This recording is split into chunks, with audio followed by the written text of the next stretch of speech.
ৰাজ্যত গোমাংসৰ বিৰুদ্ধে যুদ্ধংদেহী অভিযান চলি থকাৰ মাজতে একাংশ অসাধু চক্ৰই অব্যাহত ৰাখিছে নিষিদ্ধ গোমাংসৰ অবৈধ সৰবৰাহ। যেনে অসম আৰক্ষীক বৃদ্ধাংগুষ্ট দেখুৱাইছে নিষিদ্ধ গোমাংস সৰবৰাহকাৰীয়ে। চুবুৰীয়া ৰাজ্য পশ্চিমবংগৰ পৰা অসমলৈ সৰবৰাহ হৈ আছে নিষিদ্ধ গোমাংস। আজি ৰাতিপুৱাই গোলকগঞ্জ থানাৰ ভাৰপ্ৰাপ্ত বিষয়া দেৱজিৎ কলিতাৰ নেতৃত্বত আৰক্ষী দলে গোলকগঞ্জৰ বিৰাটনগৰ চাৰিআলিৰ 17 নং ৰাষ্ট্ৰীয় ঘাইপথত চলাইছিল অভিযানত গৌৰীপুৰ অভিমুখী নম্বৰ প্লেটবিহীন স্কুটি ৰখাবলৈ নিৰ্দেশ দিয়ে। পিছত স্কুটিখন দুৰ্ঘটনা সংঘটিত কৰি চালক দৌৰি পলায়ন কৰে যদিও এজন সৰবৰাহকাৰীক আটক কৰিবলৈ সক্ষম হয় গোলকগঞ্জ আৰক্ষী। পিছত স্কুটিখনত তালাচী চলাই প্ৰায় 2 কুইণ্টল নিষিদ্ধ গোমাংস উদ্ধাৰ কৰিবলৈ সক্ষম হয়।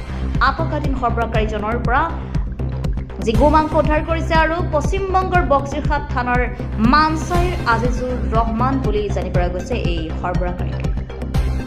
গোলকগঞ্জৰ পৰা আব্দুল মতলিবৰ ৰিপৰ্ট, অৰুণোদয় অসম।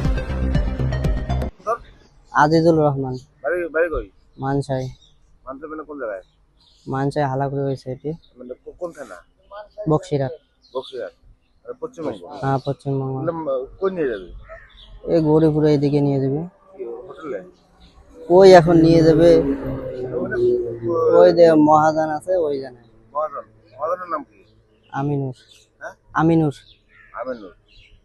আমিনুর বাড়ি কোথায় গড়েহাট ঘরের হাট কই নিয়ে যাবি দিল্লি নিয়ে যাস নাকি না আমি দিল্লি নিয়ে যাই না কেন হ্যাঁ মালখাই কাটে নাকি হ্যাঁ মানসাই কাটে কতগুলো করে কাটে দিল্লি কতগুলো করে কাটে ঠিক আমি জানি না মানে আমাকে শুধু ডাকছিল আজকে বলছিল মাল বেশি নাকি চল তো 5 করে বসে যাবি কিন্তু সকালে ফোন করছে উঠে আসছে পিছনে বসেছিলি হ্যাঁ ওই কই লুট করিয়া ও ভাগছে